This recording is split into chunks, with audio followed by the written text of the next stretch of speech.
सो असी कल ये देखते पाए सी कि किस तरह प्रभु ने अपना जिहड़ा वादा आ वो अब्राहम नूं दिता।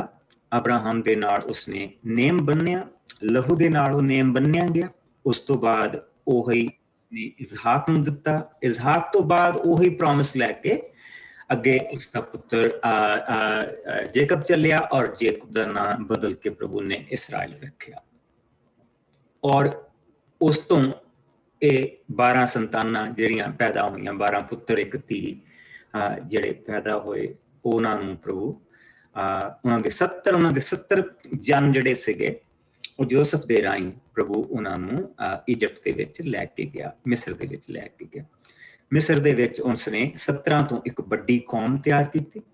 हुण उस कौम नूं प्रभु आप उत्थों कढ के लैके आ रहा, क्योंकि हुण उन्हां दे नाल एक देश बसाया जाना। पर देश के रूल होने चाहिए, देश के विच एक लॉ होना चाहिए, देश के विच एक नियम होना चाहिए। सो मूसा सारे लोगों दे बैठा फैसले आप करदा सी, लेकिन उहदे सहुरे जैथरो दे राही उसनूं सलाह मिली कि यह काम जिहड़ा है तू नहीं कर सकदा। प्रभु ने उहदे मूँह दे विच वचन पाया कि तू हुण अपने जिहड़ी हैगी आ मेन जिहड़ी सुप्रीम जिहड़ी जॉब आ तू अपने कोल रख, पर अपने थल्ले तू हाई कोर्ट जिहड़ियां हुंदियां उन्हां नूं स्थापित कर, उन्हां दे थल्ले तू डिस्ट्रिक्ट कोर्टां स्थापित कर, उन्हां दे थल्ले तू पंचायत दे नूं छोटियां छोटे फैसले करने वाले लोग इकट्ठे करन। जे वो छोटे फैसले नहीं कर सकते तो वो अपना जिहड़ा मैटर्स आ वो जिहड़ी डिस्ट्रिक्ट कोर्ट आ जिहड़ा उत्थे मेन हज़ारां ते बंदा लगा है ਉਹਦੇ ਕੋਲ ਲੈ के आउण, जे नहीं तो जिहड़ा उस तो उत्ते 10,000 ते लगा ਉਹ ਤੋਂ ਲੈ के आउण, जे नहीं फिर भी हुंदा ते आखिर विच जिहड़ा फैसला वो तू करना। सो वो कोर्ट सिस्टम स्थापित किया गया। कोर्ट सिस्टम दे लई लीगल सिस्टम चाहिए, इस दे लई उन्हां नूं संविधान चाहिए। और हुण प्रभु ने उन्होंने संविधान दिता। संविधान के 3 मेन फैक्टर सीगे। नंबर 1 पहला फैक्टर कि तुहाडा जिहड़ा रिश्ता प्रभु के नाल किस तरह होना चाहिए। सो उस दे लई प्रभु ने उन्होंने 3 लॉ दिते। और उस तो बाद प्रभु ने उन्होंने जिहड़ा अगला लॉ दिता वो उन्हां दे तन मन और आत्मा के आराम के लिए दिता, सबत उन्होंने दिता। उस तो बाद प्रभु ने घर वाल नूं ध्यान किया और उसके उत्ते उसने माँ बाप के लिए बरकत उत्थे पाई। उस तो बाद जिहड़े अगले 5 लॉ प्रभु ने दिते वो उसने समाज दे विच तुसीं किस तरह रहना, जानवरां दे नाल तुहाडा व्यवहार किदां दा होना चाहिए। उस तो बाद प्रभु ने ये सारियां चीज़ां नूं प्रभु ने मोतियां दे विच हुण परोया। हुण जिहड़ा गां असीं लीगल सिस्टम बनदा देखना वो गुलाम तो लैके जानवरां तक, रोज़ की जिंदगी तो लैके लंबी जिंदगी तक, और ये सारियां चीज़ां असीं ये हुंदियां देखनियां। सो आओ मेरे नाल असीं प्रभु दे वचन दे विच एक हिस्सा पढ़दे हां और फिर असीं इस तो अगे बढ़दे हां। सो 20वें पाठ दे विच प्रभु ने उन्हां नूं सब तो पहला 10 हुक्म दिते जिहड़े मेन जिस दे उत्ते सारा लीगल सिस्टम जिहड़ा आ वो सैटल हुंदा, जिस दे उत्ते वो सारा बनदा। सो 20वां पाठ उसदी 1 आयत तो लैके उसदी 17 आयत तक कोई जना पढ़े। मैं पढ़ देना पास्टर जी। गो अहेड मेरा भरा। 10 हुक्म सफा हैगा 107।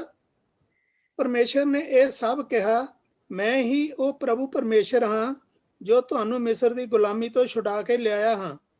तू मेरे तो सिवाय किसी दूजे देवते की उपासना ना करना। तू अपने लिए ना कोई घड़ी मूरत ना ही किसी चीज की सूरत जो उत्ते आकाश ते होवे जां धरती दे हेठ जां पानियां दे अंदर होवे बनाउणा। तू उन्हां नू बना के उन्हां अगे मत्था ना टेकना, क्योंकि मैं ईरखा करन वाला परमेश्वर हाँ।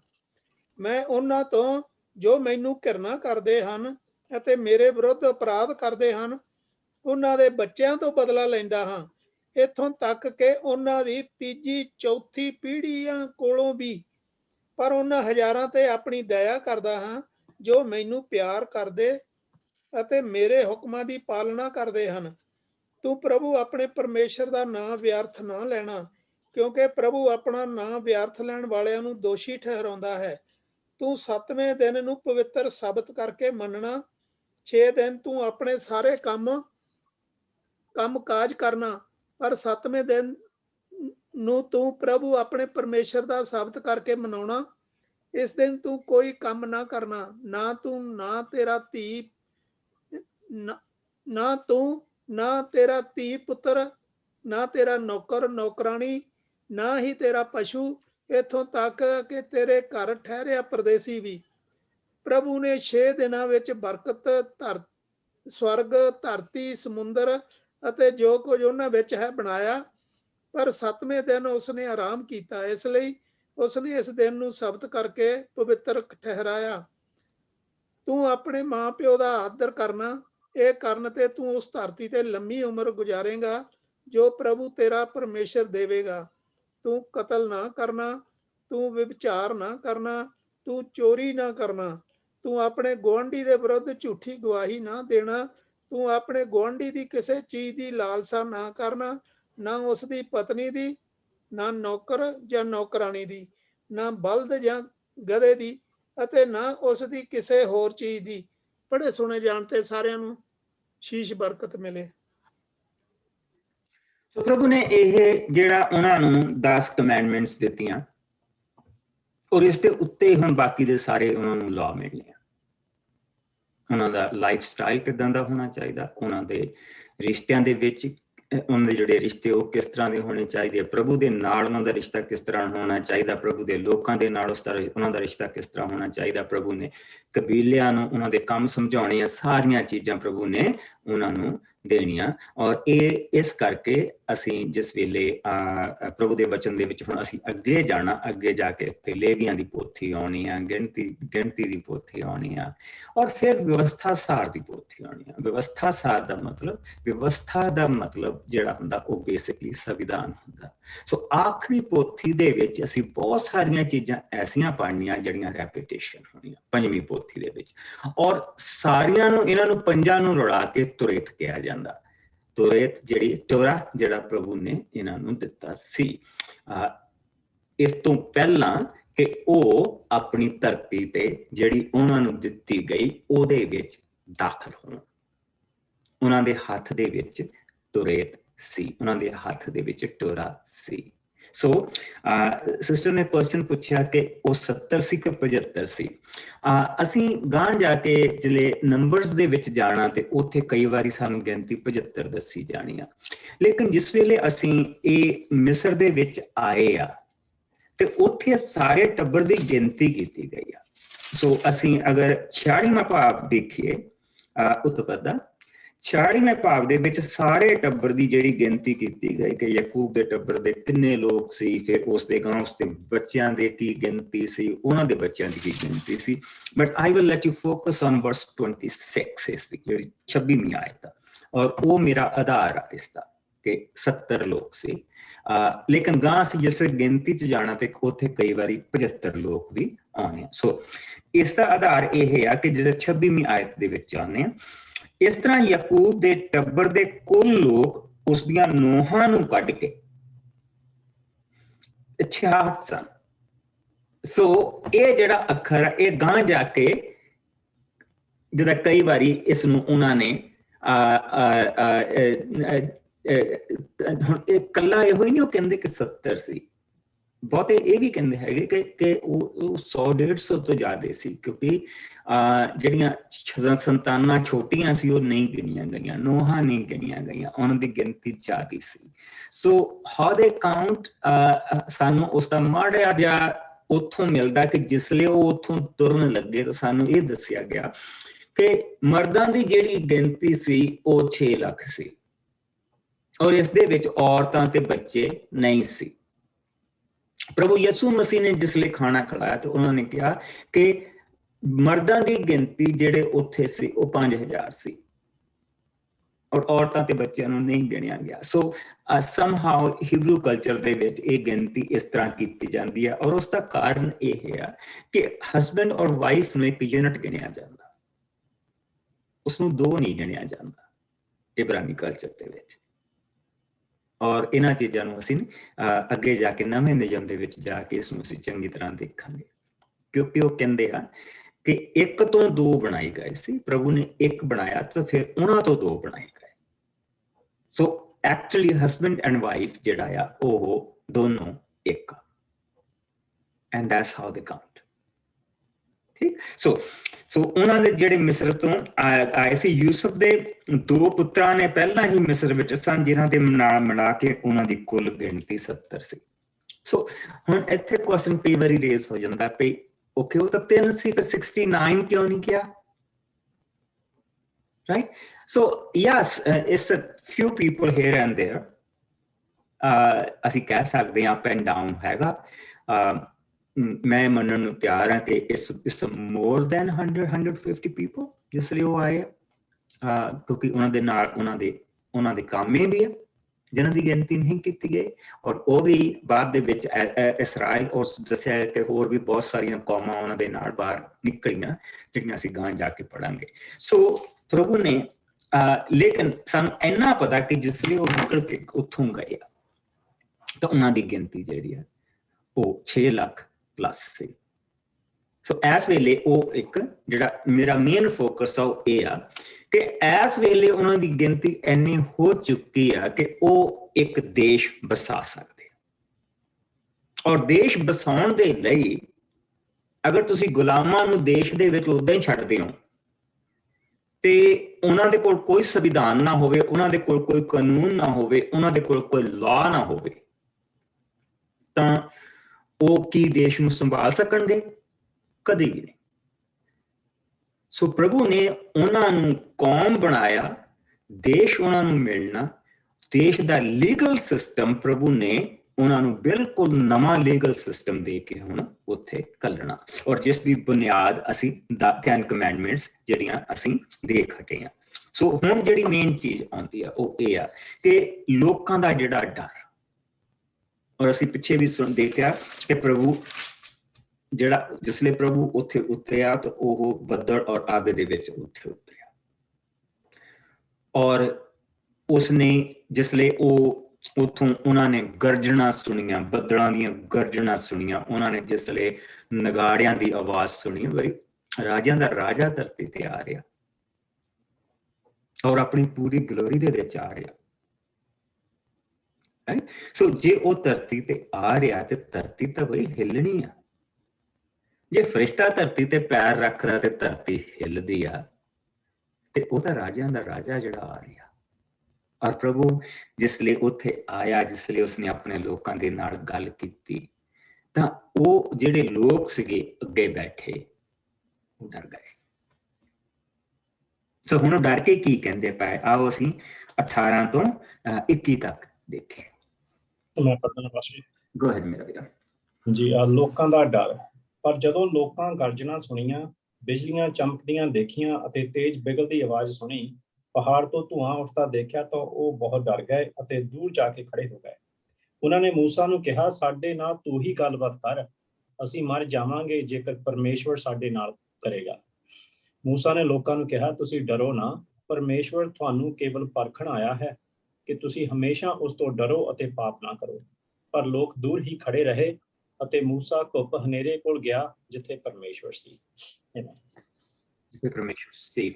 ਸੋ ਜਿਹੜਾ ਮੇਨ ਲਾ ਆ ਉਹਨਾਂ ਨੂੰ ਮਿਲ ਚੁੱਕਾ, ਜਿਹੜੀ ਮੇਨ ਚੀਜ਼ ਆ ਉਹਨਾਂ ਨੂੰ ਮਿਲ ਚੁੱਕੀ ਆ ਸਾਰੀਆਂ। ਉਹਨਾਂ ਨੂੰ ਤੁਸੀਂ ਇਹ ਕਹਿ ਸਕਦੇ ਕਿ ਬੋਨਸ ਸਾਰੀਆਂ ਮਿਲ ਗਈਆਂ, ਹੁਣ ਉਹਦੇ ਵਿੱਚ ਮਾਸ ਭਰਿਆ ਜਾਣਾ। ਸੋ ਉਹਨਾਂ ਨੇ ਜਿਸ ਵੇਲੇ ਉਹ ਨਗਾੜਿਆਂ ਦੀ ਆਵਾਜ਼ ਸੁਣੀ, ਪ੍ਰਭੂ ਦੀ ਆਪਣੀ ਆਵਾਜ਼ ਸੁਣੀ ਆ, ਤੇ ਉਹ ਡਰ ਗਏ। ਸੋ ਉਹਨਾਂ ਨੇ ਕਿਹਾ ਕਿ ਭਾਈ ਤੂੰ ਸੁਣ ਲਿਆ ਕਰ ਤੇ ਸਾਨੂੰ ਆ ਕੇ ਦੱਸ ਦਿਆ ਕਰ, ਔਰ ਅਸੀਂ ਮੰਨਾਂਗੇ, ਪਰ ਤੂੰ ਸਾਨੂੰ ਉਸ ਦੀ ਆਵਾਜ਼ ਸੁਣਨ ਦੇ ਲਈ ਨਾ ਕਹਿ। ਸਾਨੂੰ ਉਸ ਦੀ ਆਵਾਜ਼ ਸੁਣਨ ਦੇ ਲਈ ਨਾ ਕਹਿ। ਲੋਕਾਂ ਨੇ ਆਪਣੇ ਆਪ ਤੇ ਇੱਕ ਕਰਸ ਪਾ ਲਈ। ਜਿਹੜੀ ਅੱਜ ਤੱਕ ਚੱਲਦੀ ਪਈ ਹੈ ਕਿ ਅਸੀਂ ਅੱਜ ਵੀ ਉਸ ਬੰਦੇ ਨੂੰ ਲੱਭਦੇ ਫਿਰਦੇ ਰਹਿੰਦੇ ਹਾਂ ਕਿ ਜਿਹੜਾ ਸਾਡੇ ਲਈ ਪ੍ਰਭੂ ਦੀ ਆਵਾਜ਼ ਨੂੰ ਸੁਣੇ, ਜਦ ਕਿ ਪ੍ਰਭੂ ਆਪਣੇ ਬੱਚਿਆਂ ਦੇ ਨਾਲ ਆਪ ਬੋਲਣਾ ਮੰਗਦਾ, ਆਪ ਉਹਨਾਂ ਦੇ ਦਿਲ ਨਾਲ ਗੱਲ ਕਰਨੀ ਮੰਗਦਾ। ਲੇਕਿਨ ਅਸੀਂ ਇੱਥੇ ਇਸ ਸਮੇਂ ਦੇ ਵਿੱਚ ਆ ਕੇ ਉਹਨਾਂ ਨੇ ਦਰਮਿਆਨੀ ਪਾ ਲਿਆ, ਔਰ ਬਹੁਤ ਸਾਰਿਆਂ ਦਰਮਿਆਨੀਆਂ ਨੇ ਲੋਕਾਂ ਦਾ ਬੇੜਾ ਗਰਕ ਕਰਕੇ ਰੱਖ ਦਿੱਤਾ। ਪ੍ਰਭੂ ਦੀ ਜਿਹੜੀ ਆਵਾਜ਼ ਸੁਣਨੀ ਇਹਦੀ ਪ੍ਰੈਕਟਿਸ ਹੈ, and it's a practicing holiness। ਪਵਿੱਤਰਤਾ ਬੰਦੇ ਚ ਆਟੋਮੈਟਿਕ ਨਹੀਂ ਆਉਂਦੀ ਹੈਗੀ। ਇਸ ਦੇ ਲਈ ਜਦੋਂ ਗੰਨਾ ਪਿੜਦਾ ਹੁੰਦਾ ਨਾ ਕੋਲੂ ਦੇ ਵਿੱਚ, ਗੰਨਾ ਪਾ ਕੇ ਉਹਨੂੰ ਪੀਂਦੇ ਆ ਤੇ ਮਹਿੰਦੀ ਨੂੰ ਪਾ ਕੇ ਉਹਨੂੰ ਰਗੜਦੇ ਆ ਤੇ ਉਹ ਚ ਰੰਗ ਆਉਂਦਾ। ਏਦਾਂ ਪੀ ਹੋਣਾ ਪੈਂਦਾ। ਮੂਸਾ ਨੂੰ ਉਸਨੇ ਪੀਆ ਤੇ ਫਿਰ ਰੰਗ ਆਇਆ। ਲੇਕਿਨ ਅਸੀਂ ਇੱਕ ਆਪਣੀ ਬਰਕਤ, ਸੋ ਲੋਕਾਂ ਨੇ ਮੂਸਾ ਨੂੰ ਕਿਹਾ ਕਿ ਨਾ ਭਾਈ ਸਾਨੂੰ ਨਹੀਂ ਇਹ ਚਾਹੀਦਾ, ਸਾਨੂੰ ਤਾਂ ਇਸ ਦੀ ਆਵਾਜ਼ ਨਾ ਸੁਣਾ, ਅਸੀਂ ਇਹ ਤੋਂ ਡਰਦੇ ਹਾਂ। ਲੇਕਿਨ ਜਿਹੜੀ ਚੀਜ਼ ਉਹ ਭੁੱਲ ਗਏ ਉਹ ਇਹ ਸੀ, ਮੂਸਾ ਨੇ ਕਹੀ ਕਿ ਪ੍ਰਭੂ ਨੇ ਇਹ ਇਸ ਕਰਕੇ ਕੀਤਾ ਕਿ ਤੁਸੀਂ ਪ੍ਰਭੂ ਤੋਂ ਡਰੋ ਔਰ ਪਾਪ ਨਾ ਕਰੋ। ਉਹ ਇਸ ਚੀਜ਼ ਨੂੰ ਉਹਨਾਂ ਨੇ ਦੇਖਿਆ ਨਹੀਂ। ਉਹਨਾਂ ਨੇ ਉਸ ਨਗਾੜਿਆਂ ਦੀ ਆਵਾਜ਼ ਨੂੰ, ਜੋ ਸਾਰੀਆਂ ਚੀਜ਼ਾਂ ਦੇਖਦੇ ਪਏ ਆ, ਉਹਨਾਂ ਨੂੰ ਦੇਖ ਕੇ ਉਹ ਕਹਿੰਦੇ ਕਿ ਨਾ, ਤੂੰ ਲਿਆਇਆ ਕਰ, ਤੂੰ ਜਾਇਆ ਕਰ, ਤੂੰ ਸੁਣ ਲਿਆ ਕਰ, ਸਾਨੂੰ ਆ ਕੇ ਦੱਸ ਦਿਆ ਕਰ, ਅਸੀਂ ਕਰ ਲਿਆ ਕਰ। ਔਰ ਇਹ ਜਿਹੜੀ ਚੀਜ਼ ਹੈ, ਇਸ ਦੀਆਂ ਅਸੀਂ ਅੱਗੇ ਜਾ ਕੇ ਅਸੀਂ ਇਹ ਤੇ ਬਾਰ-ਬਾਰ ਵਾਪਸ ਆਉਣਾ, ਔਰ ਇਹਦੇ ਜਿਹੜੇ ਨਤੀਜੇ ਗਾਂ ਜਾ ਕੇ ਨਿਕਲਣੇ ਉਹ ਅਸੀਂ ਦੇਖਣਾ ਕਿ ਬਹੁਤ ਜਲਦੀ ਉਹ ਨਤੀਜੇ ਸ਼ੁਰੂ ਹੋ ਜਾਣੇ, ਬਹੁਤੀ ਦੇਰ ਨਹੀਂ ਲੱਗਣੀ, ਬਹੁਤ ਜਲਦੀ ਨਤੀਜੇ ਸ਼ੁਰੂ ਹੋ ਜਾਣੇ। ਸੋ ਲੋਕ ਵਾਪਸ ਮੁੜ ਗਏ ਔਰ ਇਹ ਮਹੀਨਾ ਜੂਨ ਦਾ ਆ, 21 ਤਰੀਕ ਆ, 1462 ਸਾਲ ਮਸੀਹ ਦੇ ਆਉਣ ਤੋਂ ਪਹਿਲਾਂ। ਸੋ ਮੂਸਾ ਨੂੰ ਉੱਥੇ ਛੱਡ ਕੇ ਤੇ ਲੋਕ ਬੇਸਿਕਲੀ ਹੁਣ ਵਾਪਸ ਮੁੜ ਗਏ। ਸੋ ਪ੍ਰਭੂ ਨੇ ਸਭ ਤੋਂ ਪਹਿਲਾਂ ਜਿਹੜੀ ਉਹਦੇ ਪ੍ਰਸਤਿਸ਼ ਦੇ ਲਈ 3 ਲਾ ਉਸਨੇ ਦਿੱਤੇ, ਉਹਦੇ ਬੜੀ ਸਿੰਪਲੀ ਉਹਨਾਂ ਦੇ ਲਈ ਸਿੰਪਲ ਕਿ ਮੇਰੀ ਵਰਸ਼ਿਪ ਤੁਸੀਂ ਕਿਸ ਤਰ੍ਹਾਂ ਕਰਨੀ ਆ, ਉਦੋਂ ਬੜਾ ਸਿੰਪਲ ਪ੍ਰਭੂ ਨੇ ਬੜੇ ਸਿੰਪਲ ਤਰੀਕੇ ਨਾਲ ਦੇਖੋ ਦੱਸਿਆ। ਸੋ ਆਓ ਅਸੀਂ 22 ਤੋਂ ਲੈ ਕੇ 26 ਤੱਕ ਜਿਸ ਨੂੰ ਮਿਲ ਜਾਏ ਇਸ ਨੂੰ ਪੜ੍ਹਦੇ ਹਾਂ। ਮੈਂ ਪੜ੍ਹਦੀ ਪਾਸਟਰ ਜੀ। ਬੇਦੀ ਸੰਬੰਧੀ ਵਿਵਸਥਾ। ਤਦ ਪ੍ਰਭੂ ਨੇ ਮੂਸਾ ਨੂੰ ਕਿਹਾ, ਤੂੰ ਲੋਕਾਂ ਨੂੰ ਇਸ ਤਰ੍ਹਾਂ ਨਾਲ ਕਹਿ, ਤੁਸੀਂ ਆਪ ਦੇਖ ਚੁੱਕੇ ਹੋ ਕਿ ਮੈਂ ਤੁਹਾਡੇ ਨਾਲ ਸਵਰਗ ਤੋਂ ਗੱਲਾਂ ਕੀਤੀਆਂ ਹਨ। ਤੁਸੀਂ ਆਪਣੀ ਪੂਜਾ ਲਈ ਮੇਰੇ ਨਾਲ ਕੋਈ ਹੋਰ ਚਾਂਦੀ ਜਾਂ ਸੋਨੇ ਦਾ ਦੇਵਤਾ ਨਾ ਬਣਾਉਣਾ। ਤੁਸੀਂ ਮੇਰੇ ਲਈ ਕੇਵਲ ਕੱਚੀ ਮਿੱਟੀ ਦੀ ਬੇਦੀ ਬਣਾਉਣਾ, ਜਿੱਥੇ ਤੁਸੀਂ ਹੋਮ ਦੀ ਬਲੀ ਜਾਂ ਮਿਲਾਪ ਦੀ ਬਲੀ, ਜੋ ਭੇਡਾਂ ਜਾਂ ਬਲਦਾਂ ਦੀ ਹੋ ਸਕਦੀ ਹੈ, ਚੜਾਉਣਾ। ਜੋ ਥਾਂ ਵੀ ਮੈਂ ਆਪਣੀ ਉਪਾਸਨਾ ਲਈ ਚੁਣਾਂਗਾ, ਮੈਂ ਉੱਥੇ ਆ ਕੇ ਤੁਹਾਨੂੰ ਅਸੀਸ ਦੇਵਾਂਗਾ। ਜੇਕਰ ਤੁਸੀਂ ਪੱਥਰ ਦੀ ਬੇਦੀ ਮੇਰੇ ਲਈ ਬਣਾਓ ਤਾਂ ਉਸ ਨੂੰ ਘੜਨਾ ਨਾ, ਕਿਉਂਕਿ ਉਸ ਤੇ ਤੇਸੀ ਚਲਾਉਣ ਲਈ ਉਸ ਨੂੰ ਅਸ਼ੁੱਧ ਕਰੋਗੇ। ਨਾ ਤੁਸੀਂ ਮੇਰੀ ਬੇਦੀ ਨਾਲ ਪੌੜੀਆਂ ਬਣਾਉਣਾ, ਜਿਨ੍ਹਾਂ ਤੇ ਚੜ੍ਹਦਿਆਂ ਤੁਸੀਂ ਆਪਣਾ ਨੰਗੇਜ ਪ੍ਰਗਟ ਕਰ ਸਕਦੇ ਹੋ। ਸੋ ਦੇਖੋ ਕਿੰਨਾ ਸਿੰਪਲ। ਤੁਸੀਂ ਮੇਰੀ ਉਪਾਸਨਾ ਜਿਹੜੀ ਕਰਨੀ ਹੈ ਖੁੱਲੇ ਅਸਮਾਨ ਦੇ ਵਿੱਚ ਕਰਨੀ, ਤੁਸੀਂ ਮੇਰੇ ਲਈ ਕੱਚੀ ਵੇਦੀ ਬਣਾਉਣੀ, ਔਰ ਉਹ ਵੇਦੀ ਜਿਹੜੀ ਹੈ, ਜੇ ਤੁਸੀਂ ਪੱਥਰ ਦੀ ਵੇਦੀ ਵੀ ਬਣਾਓ ਤਾਂ ਉਹ ਤੁਸੀਂ ਉਹਨਾਂ ਪੱਥਰਾਂ ਨੂੰ ਘੜਨਾ ਨਹੀਂ, ਉਹਨਾਂ ਨੂੰ ਅਣਘੜਤ ਰੱਖਣਾ। ਤੁਸੀਂ ਸੋਨੇ ਚਾਂਦੀ ਦੀ ਕੋਈ ਮੂਰਤ ਬਣਾ ਕੇ ਉੱਥੇ ਨਹੀਂ ਰੱਖਣੀ। ਕਹਿਣ ਦਾ ਕੀ ਮਤਲਬ ਕਿ ਮੈਂ ਆਪਣੀ ਹਜ਼ੂਰੀ ਦੇ ਨਾਲ ਮੈਂ ਆਪ ਆਊਂਗਾ, ਮੈਂ ਆਪ ਤੁਹਾਡੇ ਦਰਮਿਆਨ ਹੋਊਂਗਾ, ਮੇਰੀ ਹਜ਼ੂਰੀ ਉੱਥੇ ਹੋਏਗੀ, ਔਰ ਮੇਰੀ ਹਜ਼ੂਰੀ ਦੇ ਨਾਲ ਤੁਸੀਂ ਕੋਈ ਹੋਰ ਹਜ਼ੂਰੀ ਨਹੀਂ ਬਣਾ ਸਕਦੇ। ਰਚਨਾ ਜਿਹੜੀ ਮੇਰੀ ਰਚਨਾ ਨੂੰ ਪਰਮੇਸ਼ਰ ਨਾ ਬਣਾਇਓ, ਕਿਉਂਕਿ ਮੇਰੀ ਰਚਨਾ ਹੈ, ਬਲਕਿ ਮੇਰੇ ਜਿਹੜੀ ਮੇਰੀਆਂ ਰਚਨਾਵਾਂ ਕੀਤੀਆਂ ਚੀਜ਼ਾਂ ਹੈ ਉਹਨਾਂ ਨੂੰ ਉਸੇ ਤਰ੍ਹਾਂ ਹੀ ਰੱਖ ਕੇ ਮੇਰੀ ਰਚਨਾ ਦੇ ਵਿੱਚੋਂ ਹੀ ਇੱਕ ਲੇਲਾ ਜਾਂ ਬਲਦ ਜੋ ਵੀ ਤੁਸੀਂ ਚੁਣਨਾ ਹੋਵੇ ਉਸ ਦੀ ਬਲੀ ਦੇ। And everything God is providing, ਹਰ ਇੱਕ ਚੀਜ਼ ਪ੍ਰਭੂ ਉਹਨਾਂ ਨੂੰ ਆਪ ਦੇ ਰਿਹਾ। ਕਿੰਨੀ ਮਹਾਨ ਬਰਕਤ ਆ। ਕਿੰਨਾ ਅਸੀਂ ਕਹਿੰਦੇ ਜੀ ਪੁਰਾਣਾ ਨਿਯਮ ਬੜਾ ਔਖਾ ਆ, ਕੋਈ ਔਖਾ ਨਹੀਂ। ਇਸ ਨੂੰ ਅਗਰ ਅਸੀਂ ਧਿਆਨ ਦੇ ਨਾਲ ਦੇਖੀਏ, ਇੱਕ ਗੁਲਾਮ ਕੌਮ ਨੂੰ ਕੱਢ ਕੇ ਪ੍ਰਭੂ ਇੱਕ ਉਹ ਕੌਮ ਬਣਾ ਰਿਹਾ ਜਿਹੜੀ ਅੱਜ ਵੀ ਸਾਡੇ ਕੋਲ ਆ। ਉਹ ਦੇਸ਼ ਦੇ ਰਿਹਾ ਜਿਹੜਾ ਅੱਜ ਵੀ ਉਹਨਾਂ ਕੋਲ। I mean, isn't that amazing? ਔਰ ਪ੍ਰਭੂ ਉਹਨਾਂ ਨੂੰ ਕਹਿ ਰਿਹਾ ਕਿ ਮੇਰੀ ਜਿਹੜੀ ਵਰਸ਼ਿਪ ਆ ਉਸ ਦੇ ਵਿੱਚ ਬਹੁਤ ਹੀ ਸਧਾਰਨ ਤਰੀਕੇ ਨਾਲ ਤੁਸੀਂ ਕਰਨਾ, ਸਿੰਪਲ ਰੱਖਣਾ, ਤਾਂ ਕਿ ਕਿਤੇ ਤੁਸੀਂ ਉਸ ਜਿਹੜਾ ਕੰਮ ਕਰਦੇ ਪਏ ਆ, ਬਣਾਉਣੇ ਪਏ ਆ, ਉਹਨੂੰ ਹੀ ਵਰਸ਼ਿਪ ਨਾ ਕਿਤੇ ਬਣਾ ਲਾਇਓ। ਹੁਣ ਇੱਕ ਬੰਦੇ ਨੇ ਬੜੀ ਮਿਹਨਤ ਦੇ ਨਾਲ ਕੋਈ ਚੀਜ਼ ਕੋਈ ਘੜੀ ਆ ਬਣਾਈ ਆ, ਕੀ ਉਹਨੂੰ ਛੱਡ ਕੇ ਅੱਗੇ ਜਾ ਸਕਦਾ? ਉਹਨੇ ਉਹਨੂੰ ਚੱਕ ਕੇ ਨਾਲ ਲੈ ਕੇ ਜਾਣਾ। ਠੀਕ, ਪ੍ਰਭੂ ਨੇ ਉਹ ਚੀਜ਼ਾਂ ਉਹਨਾਂ ਨੂੰ ਉਨੀ ਦੇਰ ਤੱਕ ਨਹੀਂ ਦੇਣੀਆਂ ਜਿੰਨੀ ਦੇਰ ਤੱਕ ਉਹਨਾਂ ਨੇ ਇਹ ਸਾਰੀਆਂ ਚੀਜ਼ਾਂ ਸਮਝ ਨਹੀਂ ਲੈਣੀਆਂ।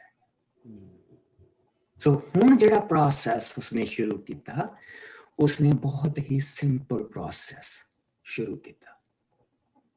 ਸੋ ਹੁਣ ਜਿਹੜੇ ਥੱਲੇ ਲੋਕ ਆ ਬੜੀ ਸਿੰਪਲੀ ਸਬਤ ਵਾਲੇ ਦਿਨ 6 ਦਿਨ ਮੰਨਾ ਉਤੋਂ ਵਰਦਾ, ਜਾਨਵਰ ਆਉਂਦੇ ਆ, ਉਹਨਾਂ ਦੇ ਕੋਲ ਖਾਣ ਨੂੰ ਸਵੇਰ ਨੂੰ ਵੀ ਆ, ਦੁਪਹਿਰ ਨੂੰ ਵੀ ਆ ਤੇ ਰਾਤ ਨੂੰ ਵੀ ਆ। ਐਵਰੀਡੇ ਆਪਣਾ ਸਵੇਰ ਦਾ ਖਾਣਾ ਇਕੱਠਾ ਕਰਦੇ, ਪੱਥਰ ਦਾ ਜਿਹੜੀ ਚੱਟਾਨ ਆ ਉਹਦੇ ਵਿੱਚ ਉਹਨਾਂ ਨੂੰ ਪਾਣੀ ਦੀ ਲੇਕ ਆ, ਉੱਥੇ ਆਲੇ ਦੁਆਲੇ ਸਾਰੇ ਲੋਕ ਬਸੇ ਹੋਏ। ਔਰ ਮੂਸਾ ਇਸ ਵੇਲੇ ਪਹਾੜ ਦੇ ਉੱਤੇ ਪ੍ਰਭੂ ਦੇ ਕੋਲ ਨੇਮ ਲੈਣ ਦੇ ਲਈ ਗਿਆ ਹੈ। ਔਰ ਹੁਣ ਪ੍ਰਭੂ ਨੇ ਜਿਹੜਾ ਸਭ ਤੋਂ ਪਹਿਲਾ ਨੇਮ ਦੇਣਾ, ਉਸ ਤੋਂ ਬਾਅਦ ਉਹ ਗੁਲਾਮਾਂ ਦੇ ਲਈ, ਉਹਨਾਂ ਲੋਕਾਂ ਦੇ ਲਈ ਜਿਨ੍ਹਾਂ ਨੇ ਇਬਰਾਨੀ ਲੋਕਾਂ ਦੇ ਚੁਣਾਵ ਜਾਂ ਉਹਨਾਂ ਨੇ ਚੁਣਨਾ ਆਪਣੇ ਆਪ ਨੂੰ, ਜਾਂ ਉਹਨਾਂ ਨੇ ਦੂਸਰਿਆਂ ਦੇਸ਼ਾਂ ਤੋਂ ਨੱਠ ਕੇ ਆਉਣਾ, ਜਾਂ ਜੰਗ ਦੇ ਵਿੱਚ ਫੜੇ ਜਾਣਾ। ਲੇਕਿਨ ਤੁਹਾਡਾ ਗੁਲਾਮਾਂ ਦੇ ਨਾਲ ਵਿਵਹਾਰ ਕਿਸ ਤਰ੍ਹਾਂ ਦਾ ਹੋਣਾ ਚਾਹੀਦਾ? ਹੁਣ ਅਸੀਂ ਕਹਿੰਦੇ ਜੀ ਕਿ ਵਾਹ, ਬਾਈਬਲ ਦੇ ਵਿੱਚ ਗੁਲਾਮਾਂ ਬਾਰੇ ਲਿਖਿਆ ਕਿ ਬੰਦਾ ਗੁਲਾਮ ਹੋਣਾ ਚਾਹੀਦਾ। You know what? ਸਾਨੂੰ ਉਸ ਸਮੇਂ ਦੇ ਹਾਲਾਤਾਂ ਦੇ ਬਾਰੇ ਵੀ ਸਮਝਣਾ ਪੈਣਾ। ਠੀਕ, ਲੇਕਿਨ ਤੁਸੀਂ ਇੱਥੇ ਦੇਖੋ ਕਿ ਪ੍ਰਭੂ ਨੇ ਕਿੰਨਾ ਪਿਆਰਾ ਨੇਮ ਉਹਨਾਂ ਨੂੰ ਦਿੱਤਾ। ਸੋ ਆਓ ਅਸੀਂ 1 ਆਇਤ ਤੋਂ ਲੈ ਕੇ ਇਸ ਨੂੰ 11 ਆਇਤ ਤੱਕ 21ਵੇਂ ਭਾਵ ਦੇ ਵਿੱਚ ਅਸੀਂ ਆ ਗਏ ਹਾਂ। ਸੋ ਇਹ ਸਾਰੀਆਂ ਚੀਜ਼ਾਂ ਪ੍ਰਭੂ ਹੁਣ ਮੂਸਾ ਨੂੰ ਦੱਸਦਾ, ਇਹ ਸਾਰੀਆਂ ਚੀਜ਼ਾਂ ਪ੍ਰਭੂ ਮੂਸਾ ਨੂੰ ਦੇ ਰਿਹਾ। ਹੁਣ ਮੂਸਾ ਉੱਥੇ ਬੈਠ ਕੇ ਇਹਨਾਂ ਚੀਜ਼ਾਂ ਨੂੰ ਲਿਖਦਾ ਪਿਆ ਜਿਸ ਤਰ੍ਹਾਂ ਪ੍ਰਭੂ ਉਸ ਨੂੰ ਦੇ ਰਿਹਾ। ਠੀਕ, ਸੋ ਆਓ ਹੁਣ ਅਸੀਂ 1 ਆਇਤ ਤੋਂ ਲੈ ਕੇ 11 ਆਇਤ ਤੱਕ। ਗੁਲਾਮਾਂ ਨਾਲ ਵਰਤਾਓ। ਪ੍ਰਭੂ ਨੇ ਮੂਸਾ ਨੂੰ ਅੱਗੇ ਕਿਹਾ, ਇਹ ਨਿਯਮ ਹਨ ਜੋ ਤੂੰ ਇਸਰਾਏਲੀਆਂ ਨੂੰ ਸਿਖਾ। ਜੇਕਰ ਤੂੰ ਕੋਈ ਇਬਰਾਨੀ ਗੁਲਾਮ ਖਰੀਦੇ ਤਾਂ ਜਦੋਂ ਉਹ 6 ਸਾਲ ਤੇਰੀ ਸੇਵਾ ਕਰ ਚੁੱਕੇ ਤਾਂ 7ਵੇਂ ਸਾਲ ਉਸ ਨੂੰ ਤੂੰ ਬਿਨਾਂ ਕਿਸੇ ਮੁੱਲ ਦੇ ਆਜ਼ਾਦ ਕਰ ਦੇ। ਤੇਰਾ ਗੁਲਾਮ ਬਣਨ ਸਮੇਂ ਜੇਕਰ ਉਸ ਦਾ ਵਿਆਹ ਹੋ ਚੁੱਕਾ ਸੀ ਤਾਂ ਉਹ ਆਪਣੀ ਪਤਨੀ ਨੂੰ ਵੀ ਆਪਣੇ ਨਾਲ ਲੈ ਜਾ ਸਕਦਾ ਹੈ। ਪਰ ਜੇਕਰ ਉਸ ਸਮੇਂ ਉਸ ਦਾ ਵਿਆਹ ਨਹੀਂ ਹੋਇਆ ਸੀ ਤਾਂ ਉਹ ਤੈਨੂੰ ਛੱਡਣ ਸਮੇਂ ਆਪਣੀ ਪਤਨੀ ਆਪਣੇ ਨਾਲ ਨਾ ਲੈ ਜਾਵੇ। ਇਸੇ ਤਰ੍ਹਾਂ ਜੇਕਰ ਉਸ ਗੁਲਾਮ ਦਾ ਮਾਲਕ ਉਸ ਨੂੰ ਪਤਨੀ ਦੇਵੇ ਤਾਂ ਜੋ ਉਸਦੇ ਘਰ ਪੁੱਤਰ ਧੀਆਂ ਉਸ ਪਤਨੀ ਤੋਂ ਹੋਣ, ਉਹ ਸਭ ਪੁੱਤਰ ਧੀਆਂ ਤੇ ਪਤਨੀ ਮਾਲਕ ਦੀ ਹੋਵੇਗੀ। ਉਹ ਜਾਣ ਸਮੇਂ ਕੇਵਲ ਇਕੱਲਾ ਹੀ ਜਾ ਸਕਦਾ ਹੈ। ਪਰ ਜੇਕਰ ਉਹ ਗੁਲਾਮ ਕਹੇ, ਮੈਂ ਆਪਣੇ ਮਾਲਕ, ਪਤਨੀ ਅਤੇ ਪੁੱਤਰ ਧੀਆਂ ਨੂੰ ਪਿਆਰ ਕਰਦਾ ਹਾਂ, ਤਾਂ ਉਸ ਦਾ ਮਾਲਕ ਉਸ ਨੂੰ ਪਰਮੇਸ਼ਰ ਦੇ ਸਾਹਮਣੇ ਉਪਾਸਨਾ ਵਾਲੀ ਥਾਂ ਤੇ ਲੈ ਜਾਵੇ। ਮਾਲਕ ਉਸ ਨੂੰ ਉਪਾਸਨਾ ਵਾਲੀ ਥਾਂ ਦੇ ਬੂਹੇ ਲਾਗੇ ਖੜਾ ਕਰਕੇ ਉਸ ਦਾ ਕੰਨ ਬੂਹੇ ਦੀ ਚੁਗਾਠ ਨਾਲ ਲਾ ਕੇ ਬਿੰਨ ਦੇਵੇ। ਫਿਰ ਉਹ ਗੁਲਾਮ ਜੀਵਨ ਭਰ ਆਪਣੇ ਮਾਲਕ ਦੀ ਸੇਵਾ ਕਰੇ। ਜੇਕਰ ਕੋਈ ਮਨੁੱਖ ਆਪਣੀ ਧੀ ਨੂੰ ਗੁਲਾਮ ਹੋਣ ਦੇ ਲਈ ਵੇਚ ਦੇਵੇ ਤਾਂ ਉਸ ਨਾਲ ਆਦਮੀ ਗੁਲਾਮ ਵਰਗਾ ਵਰਤਾਓ ਨਾ ਕੀਤਾ ਜਾਵੇ। ਜੇਕਰ ਉਸ ਦਾ ਮਾਲਕ ਉਸ ਨੂੰ ਪਤਨੀ ਦੇ ਵਾਂਗ ਵਰਤੇ ਪਰ ਕੁਝ ਸਮੇਂ ਪਿੱਛੋਂ ਉਹ ਉਸ ਤੋਂ ਖੁਸ਼ ਨਾ ਹੋਵੇ ਤਾਂ ਉਹ ਉਸ ਨੂੰ ਕਿਸੇ ਦੂਜੇ ਅਣਜਾਣੇ ਦੇ ਹੱਥ ਨਾ ਵੇਚੇ, ਸਗੋਂ ਉਸ ਨੂੰ ਵਾਪਸ ਉਸ ਦੇ ਸੰਬੰਧੀਆਂ ਕੋਲ ਵੇਚ ਦੇਵੇ। ਜੇਕਰ ਉਸ ਦਾ ਮਾਲਕ ਉਸ ਦਾ ਵਿਆਹ ਆਪਣੇ ਪੁੱਤਰ ਨਾਲ ਕਰ ਦੇਵੇ ਤਾਂ ਉਹ ਉਸ ਨੂੰ ਆਪਣੀ ਧੀ ਦੇ ਵਾਂਗ ਸਮਝੇ। ਜੇਕਰ ਕੋਈ ਆਦਮੀ ਦੂਜਾ ਵਿਆਹ ਕਰੇ ਤਾਂ ਉਹ ਆਪਣੀ ਪਹਿਲੀ ਪਤਨੀ ਦੇ ਵਿਆਹ ਵਾਲਾ ਹੱਕ ਪਹਿਲੇ ਦੀ ਤਰ੍ਹਾਂ ਹੀ ਪੂਰਾ ਕਰੇ। ਉਹ ਉਸ ਨੂੰ ਰੋਟੀ, ਕੱਪੜਾ ਸਭ ਕੁਝ ਉਸੇ ਤਰ੍ਹਾਂ ਦੇਵੇ। ਜੇਕਰ ਉਹ ਉਸਦੇ ਇਹ ਤਿੰਨੇ ਹੱਕ ਪੂਰੇ ਨਾ ਕਰਨਾ ਚਾਹੇ ਤਾਂ ਉਹ ਉਸ ਨੂੰ ਬਿਨਾਂ ਕੁਝ ਲਏ ਆਜ਼ਾਦ ਕਰ ਦੇਵੇ। ਆਮੀਨ। ਆਜ਼ਾਦ ਕਰ ਦੇਵੇ। ਸੋ ਅਗਰ ਅਸੀਂ ਉਸ ਸਮੇਂ ਦੇ ਗੁਲਾਮਾਂ ਨੂੰ ਦੇਖੀਏ ਔਰ ਆਲੇ ਦੁਆਲੇ ਦੀਆਂ ਕੌਮਾਂ ਦੇ ਗੁਲਾਮਾਂ ਨੂੰ ਦੇਖੀਏ ਜਿਹੜੇ ਕਿ ਬਿਨਾਂ ਕਿਸੇ ਕਾਰਨ ਵੀ ਉਹਨਾਂ ਨੂੰ ਮਾਰ ਸਕਦੇ ਜਾਨ, ਤੇ ਹੁਣ ਅਗਰ ਅਸੀਂ ਇਸ ਲਾ ਨੂੰ ਦੇਖੀਏ ਤੇ ਕਿੰਨਾ ਫਰਕ, ਕਿੰਨੀ ਇਸ ਦੇ ਵਿੱਚ ਬਰਕਤ। ਅਸੀਂ ਅੱਜ ਤੋਂ 3400-3500 ਸਾਲ ਨੂੰ ਜਿਹੜੇ ਲਾ ਦਿੱਤੇ ਗਏ ਆ, ਉਹਨਾਂ ਨੂੰ ਅੱਜ ਜਿਹੜੇ ਸਮੇਂ 'ਚ ਅਸੀਂ ਜੀ ਰਹੇ ਹਾਂ ਉਹਦੇ ਨਾਲ ਅਸੀਂ ਕੰਪੀਟ ਨਹੀਂ ਕਰ ਸਕਦੇ। ਪਰ ਉਸ ਸਮੇਂ ਦੇ ਜਿਹੜੇ ਲਾ ਆ, ਜਿਹੜੇ ਇਜਿਪਟ ਦੇ ਲਾ ਜਿੱਥੋਂ ਇਹ ਆਏ ਆ, ਤੇ ਉਹ ਕਹਿ ਰਹੇ ਕਿ once a slave always a slave,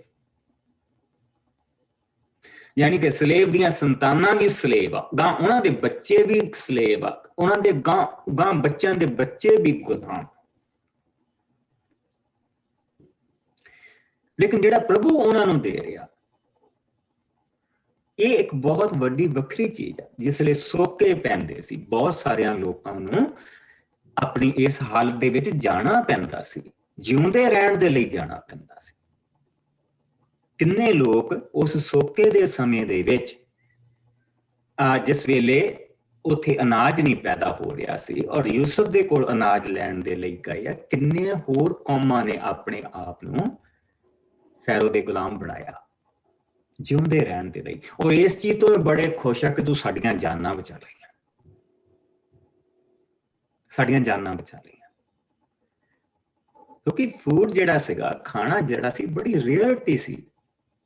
ਅੱਜ ਤਾਂ ਸਾਡੇ ਫ੍ਰਿਜ ਭਰੇ ਪਏ ਆ, ਸਾਰਾ ਕੁਝ ਭਰਿਆ ਪਿਆ, ਏਦਾਂ ਨਹੀਂ ਸੀ ਫੂਡ ਉਸ ਵੇਲੇ। ਜੋ ਅੱਜ ਕੱਲ੍ਹ ਸਾਡੇ ਘਰਾਂ ਦੇ ਵਿੱਚ ਨਾ, ਉਸ ਸਮੇਂ ਰਾਜਿਆਂ ਕੋਲ ਨਹੀਂ ਹੁੰਦਾ ਸੀ। Let me put it that way. ਜੋ ਅੱਜ ਸਾਡੇ ਇੱਕ ਆਮ ਕੈਨੇਡੀਅਨ ਘਰ ਦੇ ਵਿੱਚ, ਉੱਥੇ ਰਾਜਿਆਂ ਕੋਲ ਨਹੀਂ ਹੁੰਦਾ ਸੀ। ਸੋ ਅਸੀਂ ਇੱਥੇ ਦੇਖਦੇ ਪਏ ਹਾਂ ਕਿ ਜਿਹੜੇ ਲੋਕਾਂ ਨੂੰ ਮਜਬੂਰਨ ਗੁਲਾਮ ਹੋਣਾ ਪੈਂਦਾ ਸੀ, ਉਹ ਸਦਾ ਗੁਲਾਮ ਨਾ ਰਹਿਣ, ਉਹ ਹਮੇਸ਼ਾ ਤੱਕ ਗੁਲਾਮ ਨਾ ਰਹਿਣ। ਸੋ ਪ੍ਰਭੂ ਨੇ ਉਸ ਨੂੰ ਕਿਹਾ ਕਿ ਜੇ ਤੇਰਾ ਕੋਈ ਇਬਰਾਨੀ ਭਰਾ ਤੇਰੀ ਗੁਲਾਮੀ ਕਰਦਾ 6 ਸਾਲ ਤੱਕ, ਪਰ 7ਵੇਂ ਸਾਲ, ਕਿਉਂਕਿ 6 ਦਿਨ, 7ਵਾਂ ਦਿਨ ਆਰਾਮ ਦਾ ਦਿਨ, ਇਸੇ ਤਰ੍ਹਾਂ ਪ੍ਰਭੂ ਨੇ ਉਸ ਨੂੰ ਕਿਹਾ ਕਿ 6 ਸਾਲ ਉਹ ਤੇਰੀ ਗੁਲਾਮੀ ਕਰੇਗਾ, ਕਿਉਂਕਿ 6 ਦਿਨ ਕੰਮ ਦੇ ਦਿਨ, 7ਵਾਂ ਦਿਨ ਆਰਾਮ ਦਾ ਦਿਨ, 6 ਸਾਲ ਉਹ ਤੇਰੇ ਕੰਮ ਕਰੇਗਾ, ਪਰ 7ਵੇਂ ਸਾਲ ਬਿਨਾਂ ਕੁਛ ਲਾਏ ਉਸ ਨੂੰ ਆਜ਼ਾਦ ਕਰੇਗਾ। He's free. ਪਰ ਅਗਰ ਉਹ ਤੇਰੇ ਘਰ ਦੇ ਵਿੱਚ ਆਉਂਦਾ ਔਰ ਉਸਦੇ ਕੋਲ ਪਤਨੀ ਆ, ਉਸਦੇ ਕੋਲ ਬੱਚੇ ਆ, ਤਾਂ ਫਿਰ ਤੈਨੂੰ ਉਹਨਾਂ ਦੇ ਬੱਚੇ ਪਤਨੀਆਂ ਸਮੇਤ ਤੈਨੂੰ ਆਜ਼ਾਦ ਕਰਨੇ ਪੈਣੇ। ਪਰ ਅਗਰ ਤੂੰ ਉਸਨੂੰ ਪਤਨੀ ਦਿੰਦਾ, ਹੁਣ ਇਹ ਇੱਕ ਬੜੀ ਚੋਟ ਵਾਲੀ ਗੱਲ ਹੈ। ਇੱਥੇ ਬੜੇ ਧਿਆਨ ਦੇ ਨਾਲ ਦੇਖਿਓ ਕਿ ਜਿਹੜਾ ਗੁਲਾਮ ਆ, ਉਸਦੇ ਨਾਲ ਰਿਸ਼ਤਾ ਆਲਰੇਡੀ ਉਹਦਾ ਪੁੱਤਰ ਵਾਲਾ ਹੈ,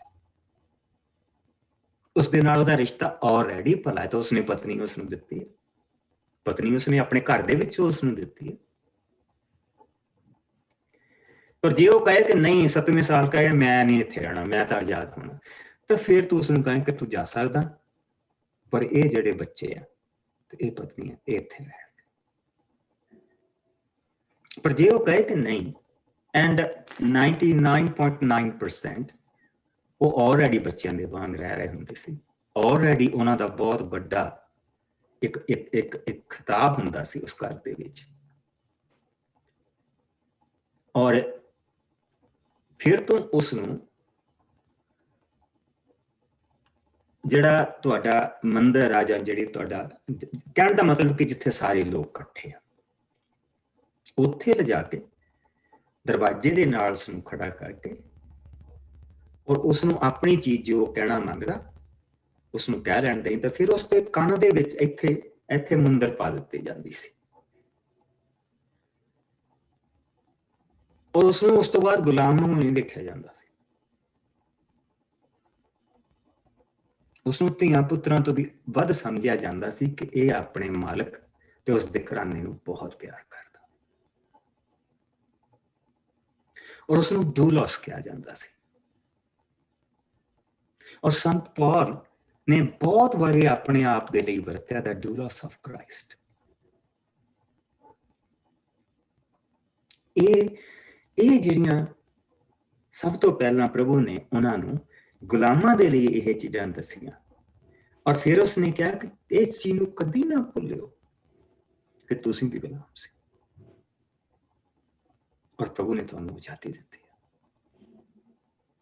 ਸੋ ਪ੍ਰਭੂ ਨੇ ਉਹਨਾਂ ਦਾ ਧਿਆਨ ਗੁਲਾਮੀ ਵੱਲ ਨੂੰ ਏਦਾਂ ਨਹੀਂ ਲਾਇਆ, ਗੁਲਾਮਾਂ ਦੇ ਵੱਲ ਨਹੀਂ ਲਾਇਆ, ਪ੍ਰਭੂ ਨੇ ਧਿਆਨ ਆਜ਼ਾਦੀ ਦੇ ਵੱਲ ਲਾਇਆ ਕਿ ਇਹਨਾਂ ਨੂੰ ਆਜ਼ਾਦ ਕਿਸ ਤਰ੍ਹਾਂ ਕਰਨਾ, ਕਿਸ ਤਰ੍ਹਾਂ ਸਮਾਂ ਪੂਰੇ ਹੋਏ ਤੇ ਇਹਨਾਂ ਨੂੰ ਤੁਸੀਂ ਆਜ਼ਾਦ ਕਰਨਾ। That is the main thing. ठीक, so ਹੁਣ ਜਿਸ ਤਰ੍ਹਾਂ ਕਿ ਜੇ ਕੋਈ ਬੰਦਾ ਜ਼ਖਮੀ ਹੋ ਗਿਆ, ਹੁਣ ਉਹ ਸਾਰੇ ਲਾ ਚੱਲ ਪਏ, ਲੜਾਈ ਝਗੜੇ ਵਾਲੇ ਚੱਲ ਪਏ। ਸੋ ਆਓ ਅਸੀਂ 12 ਤੋਂ ਲੈ ਕੇ, ਸਾਡੇ ਕੋਲ ਥੋੜਾ ਜਿਹਾ ਸਮਾਂ, 12 ਤੋਂ ਲੈ ਕੇ ਆਓ ਅਸੀਂ ਇਸ ਨੂੰ 27 ਤੱਕ ਦੇਖਦੇ। ਕਿਸੇ ਨੂੰ ਜ਼ਖਮੀ ਕਰਨ ਸੰਬੰਧੀ ਨਿਯਮ। ਜੇਕਰ ਕੋਈ ਆਦਮੀ ਕਿਸੇ ਨੂੰ ਜਾਣਬੁੱਝ ਕੇ ਕਤਲ ਕਰੇ ਤਾਂ ਉਸ ਨੂੰ ਵੀ ਮੌਤ ਦੀ ਸਜ਼ਾ ਦਿੱਤੀ ਜਾਵੇ, ਪਰ ਜੇਕਰ ਉਸ ਆਦਮੀ ਤੋਂ ਅਣਜਾਣੇ ਹੀ ਕਿਸੇ ਦੀ ਮੌਤ ਹੋਈ ਹੋਵੇ ਤਾਂ ਉਹ ਸਥਾਨ ਨੂੰ ਛੱਡ ਕੇ ਨੱਠ ਜਾਵੇ ਜੋ ਮੈਂ ਇਸ ਕੰਮ ਦੇ ਲਈ ਚੁਣਾਂਗਾ। ਪਰ ਜੇਕਰ ਉਸ ਨੇ ਜਾਣਬੁੱਝ ਕੇ ਧੋਖੇ ਨਾਲ ਕਿਸੇ ਨੂੰ ਕਤਲ ਕੀਤਾ ਹੋਵੇ ਅਤੇ ਉਹ ਮੇਰੀ ਚੁਣੀ ਥਾਂ ਤੇ ਵੀ ਨੱਠ ਜਾਵੇ ਤਾਂ ਤੁਸੀਂ ਉਸ ਨੂੰ ਫਿਰ ਵੀ ਫੜ ਕੇ ਮੌਤ ਦੀ ਸਜ਼ਾ ਦੇਵੋ। ਜੋ ਆਦਮੀ ਵੀ ਆਪਣੇ ਪਿਓ ਜਾਂ ਮਾਂ ਤੇ ਹਮਲਾ ਕਰੇ ਉਸ ਨੂੰ ਮੌਤ ਦੀ ਸਜ਼ਾ ਦਿੱਤੀ ਜਾਵੇ। ਜੋ ਆਦਮੀ ਵੀ ਕਿਸੇ ਦਾ ਅਪਹਰਨ ਉਸ ਨੂੰ ਅੱਗੇ ਵੇਚਣ ਦਾ ਜਾਂ ਆਪਣਾ ਗੁਲਾਮ ਬਣਾਉਣ ਲਈ ਕਰੇ ਤਾਂ ਉਸ ਨੂੰ ਮੌਤ ਦੀ ਸਜ਼ਾ ਦਿੱਤੀ ਜਾਵੇ। ਜੋ ਮਨੁੱਖ ਆਪਣੇ ਪਿਓ ਜਾਂ ਮਾਂ ਨੂੰ ਸ਼ਰਾਪ ਦੇਵੇ ਉਸ ਨੂੰ ਮੌਤ ਦੀ ਸਜ਼ਾ ਦਿੱਤੀ ਜਾਵੇ। ਜੇਕਰ ਦੋ ਆਦਮੀ ਲੜ ਪੈਣ ਅਤੇ ਇੱਕ ਆਦਮੀ ਦੂਜੇ ਨੂੰ ਪੱਥਰ ਜਾਂ ਮੁੱਕੇ ਨਾਲ ਮਾਰੇ ਅਤੇ ਉਸ ਨੂੰ ਜ਼ਖਮੀ ਕਰ ਦੇਵੇ ਤਾਂ ਪਹਿਲਾ ਆਦਮੀ ਉਸ ਦੇ ਠੀਕ ਹੋਣ ਤੱਕ ਉਸ ਦੀ ਦੇਖਭਾਲ ਕਰੇ ਅਤੇ ਉਸ ਦੇ ਖਰਾਬ ਹੋਏ ਸਮੇਂ ਦਾ ਉਸ ਨੂੰ ਪੈਸਾ ਭਰ ਦੇਵੇ। ਜੇਕਰ ਕੋਈ ਮਨੁੱਖ ਆਪਣੇ ਕਿਸੇ ਗੁਲਾਮ ਨੂੰ ਮਾਰੇ ਅਤੇ ਉਹ ਮਰ ਜਾਵੇ ਤਾਂ ਉਸ ਨੂੰ ਇਹ ਸਜ਼ਾ ਦਿੱਤੀ ਜਾਵੇ, ਪਰ ਜੇਕਰ ਉਹ ਗੁਲਾਮ 1 ਜਾਂ 2 ਦਿਨ ਜਿਉਂਦਾ ਰਹੇ ਤਾਂ ਉਸ ਦੇ ਮਾਲਕ ਨੂੰ ਕੋਈ ਸਜ਼ਾ ਨਾ ਦਿੱਤੀ ਜਾਵੇ, ਕਿਉਂਕਿ ਉਹ ਗੁਲਾਮ ਉਸੇ ਦਾ ਹੀ ਮਾਲ ਹੈ। ਜੇਕਰ ਦੋ ਮਨੁੱਖਾਂ ਦੇ ਲੜਦੇ ਸਮੇਂ ਇੱਕ ਕੋਲੋਂ ਕਿਸੇ ਗਰਭਵਤੀ ਔਰਤ ਦੇ ਸੱਟ ਲੱਗ ਜਾਵੇ ਅਤੇ ਉਸ ਦਾ ਗਰਭ ਡਿੱਗ ਪਵੇ ਤਾਂ ਉਹ ਉਸ ਔਰਤ ਦੇ ਪਤੀ ਨੂੰ ਉਸ ਦੀ ਮੰਗ ਅਨੁਸਾਰ ਦਾ ਮੁੱਲ ਪੰਚਾਂ ਦੀ ਰਜ਼ਾਮੰਦੀ ਨਾਲ ਭਰ ਦੇਵੇ। ਪਰ ਜੇਕਰ ਕੁਝ ਅੱਗੇ ਹੋ ਜਾਵੇ ਤਾਂ ਤੁਸੀਂ ਪ੍ਰਾਣ ਦੇ ਬਦਲੇ ਪ੍ਰਾਣ, ਅੱਖ ਦੇ ਬਦਲੇ ਅੱਖ, ਦੰਦ ਦੇ ਬਦਲੇ ਦੰਦ, ਹੱਥ ਦੇ ਬਦਲੇ ਹੱਥ, ਪੈਰ ਦੇ ਬਦਲੇ ਪੈਰ, ਸਾੜਨ ਦੇ ਬਦਲੇ ਸਾੜਨ, ਜ਼ਖਮ ਦੇ ਬਦਲੇ ਜ਼ਖਮ ਅਤੇ ਰਗੜ ਦੇ ਬਦਲੇ ਰਗੜ। ਜੇਕਰ ਕੋਈ ਮਨੁੱਖ ਆਪਣੇ ਗੁਲਾਮ ਨੂੰ ਮਾਰ ਕੇ ਉਸਦੀਆਂ ਅੱਖਾਂ ਕੱਢ ਦੇਵੇ ਤਾਂ ਉਹ ਅੱਖ ਦੇ ਬਦਲੇ ਉਸ ਗੁਲਾਮ ਨੂੰ ਆਜ਼ਾਦ ਕਰ ਦੇਵੇ। ਜੇਕਰ ਉਹ ਆਪਣੇ ਗੁਲਾਮ ਦਾ ਮਾਰ ਕੇ ਦੰਦ ਤੋੜ ਦੇਵੇ ਤਾਂ ਉਹ ਦੰਦ ਦੇ ਬਦਲੇ ਉਸ ਨੂੰ ਆਜ਼ਾਦ ਕਰ ਦੇਵੇ। ਆਮੀਨ। ਸੋ ਹੁਣ ਅਸੀਂ ਦੇਖਦੇ ਪਏ ਹਾਂ ਇਹ ਚੀਜ਼ਾਂ। ਸੋ ਲੇਕਿਨ ਜਿਹੜੀ ਇੱਕ ਚੀਜ਼ ਅਸੀਂ ਦੇਖਣੀ ਭੁੱਲ ਗਏ ਉਹ ਹੈ ਔਰਤਾਂ ਜਿਹੜੀਆਂ ਗੁਲਾਮ ਬਣਦੀਆਂ। ਠੀਕ, ਉਹਨਾਂ ਦੇ ਲਈ ਦੇਖੋ ਪ੍ਰਭੂ ਨੇ ਕਿੰਨਾ ਉਸ ਸਮੇਂ ਦੇ ਵਿੱਚ ਔਰਤ ਦੇ ਲਈ ਏਦਾਂ ਦਾ ਲਾਭ ਬਣਾਉਣਾ, ਜਦ ਕਿ ਦੂਜੀਆਂ ਕੌਮਾਂ ਦੇ ਵਿੱਚ ਲੋਕ ਬੰਦਿਆਂ ਨੂੰ ਮਾਰ ਕੇ ਤੇ ਔਰਤਾਂ ਨੂੰ ਲਿਆਉਂਦੇ ਸੀ ਔਰ ਗੁਲਾਮ ਬਣਾ ਕੇ ਰੱਖਦੇ ਸੀ, and basically prostitutes. ਲੇਕਿਨ ਇੱਥੇ ਦੇਖੋ ਪ੍ਰਭੂ ਉਹਨਾਂ ਨੂੰ ਕੀ ਕਹਿ ਰਿਹਾ। ਪ੍ਰਭੂ ਨੇ ਬੜੇ ਪਿਆਰੇ ਲਾ ਉਹਨਾਂ ਨੂੰ ਦਿੱਤੇ ਆ ਉਸ ਸਮੇਂ ਦੇ। ਇਹ ਜਿਹੜੇ ਲਾ ਇਹ ਗੋਲਡਨ ਆ ਇੱਕ ਕਮਿਊਨਿਟੀ ਦੇ ਲਈ, ਜਿਸ ਕਮਿਊਨਿਟੀ ਦੇ ਵਿੱਚ ਔਰ ਜਿਹੜੀ ਕਮਿਊਨਿਟੀ ਨਵੀਂ ਬਣਨੀ ਆ ਔਰ ਲੋਕਾਂ ਨੇ ਖਿੱਚ ਖਾਣੀ ਆ। ਇਜ਼ਰਾਈਲੀਆਂ ਦੇ ਵਿੱਚ ਆ ਕੇ ਲੋਕਾਂ ਨੇ ਲੜਨਾ ਆ ਇਹਨਾਂ ਚੀਜ਼ਾਂ ਨੂੰ ਦੇਖਦਿਆਂ। ਸੋ ਪ੍ਰਭੂ ਨੇ ਉਹਨਾਂ ਨੂੰ ਦੇਖੋ ਸਭ ਤੋਂ ਪਹਿਲਾਂ ਜਿਹੜੀ ਚੀਜ਼ ਔਰਤਾਂ ਦੇ ਲਈ ਦੱਸੀ ਕਿ ਜੇਕਰ ਤੂੰ ਕਿਸੇ ਦੀ ਧੀ ਗੁਲਾਮ ਹੋਣ ਦੇ ਲਈ ਵੇਚ ਦੇਵੇ ਤਾਂ ਉਸ ਨਾਲ ਆਦਮੀ ਗੁਲਾਮ ਵਰਗਾ ਵਰਤਾਓ ਨਾ ਕੀਤਾ ਜਾਏ, ਯਾਨੀ ਕਿ ਉਸ ਨੂੰ ਪ੍ਰੋਸਟੀਟਿਊਟ ਨਾ ਕਰਾਇਆ ਜਾਏ। ਇਹ ਸ਼ਬਦ ਪ੍ਰਭੂ ਨੇ ਕਹਿ ਰਿਹਾ ਕਿ ਉਹਨੂੰ ਪ੍ਰੋਸਟੀਟਿਊਟ ਬਣਾ ਕੇ ਉਹ ਤੋਂ ਕਮਾਈ ਨਾ ਕੀਤੀ ਜਾਏ। ਪਰ ਅਗਰ ਉਸਦਾ ਮਾਲਕ ਉਸਨੂੰ ਪਤਨੀ ਦੇ ਵਾਂਗ ਰੱਖਦਾ ਤੇ ਪਰ ਉਹ ਖੁਸ਼ ਨਾ ਹੋਵੇ ਤਾਂ ਉਸਨੂੰ ਦੂਸਰੇ ਅਣਜਾਣੇ ਦੇ ਵਿੱਚ ਨੂੰ ਵੇਚੇ ਨਾ। ਸੋ ਅਗੇਨ ਇੱਕ ਔਰਤ, ਇੱਕ ਬੰਦੇ ਨੇ ਆਪਣੀ ਬੇਟੀ ਵੇਚੀ ਆ